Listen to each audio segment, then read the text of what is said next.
everyone. My name is Jeremiah Baguma, and I hope everyone is doing well through this difficult time. So I'm going to be doing my presentation on the nonverbal communication, which was in chapter 5. Let's go. The first thing that I think is important to take away here is managing impressions. Managing impression is what we do to make others view how we want. Basically, that covers our how we dress, to how we speak, how we carry ourselves around certain people, how we sit, the gesture, what we talked about with people. This is important because we all practice it in one way or another, whether we know it or not.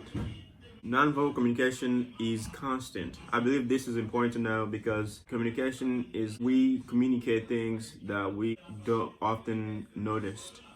We communicate 75% of stuff that we don't know or we are not aware of that we are communicating. Like even if we're asleep, we're communicating that we are not available and we are tired and we need some rest. Even when we are not there, our presence itself is communicating with our surroundings. What we say is a fraction of what we communicate, basically.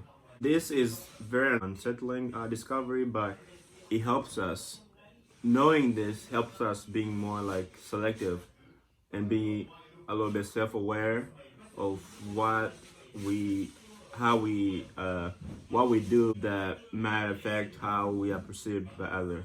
In other words, what we do with our nonverbal communication when we are communicating. Next one is body movement. This refers to is one of the primary ways we communicate. These include the gesture, which I'm doing right now, posture, how we sit, how we choose to sit with certain people, eye contact, how often am I making this eye contact with you as we speak, which there's a cultural aspect of this where it will be acceptable, like in low context cultures like in the United States and Canada, where eye contact means I'm interested and I'm invested in what you're telling me. In high context culture like Saudi Arabia or Asia, it's perceived as rude. They place a premium on preserving one another's face and not making eye contact is one. This is also an important takeaway because knowing it and understanding how to effectively use it, it can overall boost up your effectiveness in your communication. I think it's also important to understand the cultural aspect of it. So if you ever find yourself with an individual from a different culture, you know what's appropriate to do with that individual.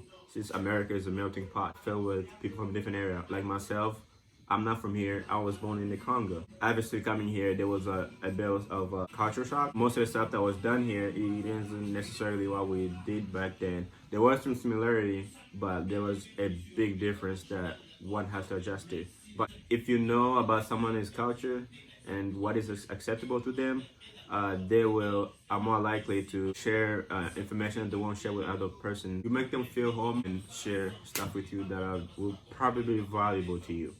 The next thing is the voice. Voice is how messages is spoken. It can change in meaning. This is also known as paralanguage. So how you say things affects how they are perceived or understand. You can say a sentence with low voice or quiet. It will sound different when you are screaming it. Let's say there's a fire and you go, oh, there's a fire.